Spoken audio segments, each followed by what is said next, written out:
In Istanbul haben sich mehr als 3 Millionen Menschen zu einer Kundgebung gegen den Putschversuch in der Türkei versammelt. Einige türkische Medien meldeten sogar 5 Millionen Teilnehmer.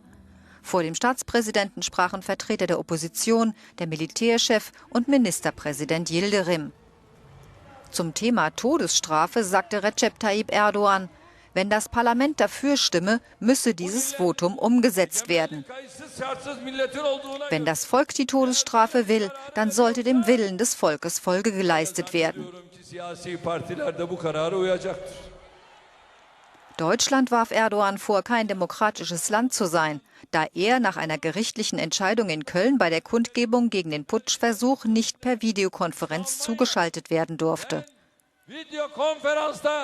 So ist Deutschland. Ich wollte per Videokonferenz dabei sein, das haben sie mir nicht erlaubt. Wo ist die Demokratie? PKK-Unterstützer hätten auf Demos in Deutschland sprechen dürfen, sagte Erdogan. Wenn sie die Terroristen nähren, werden die Terroristen gegen sie zurückschlagen. Auf der Kundgebung in Istanbul wurden auch die Menschen geehrt, die sich am 15. Juli den Putschisten in den Weg gestellt hatten.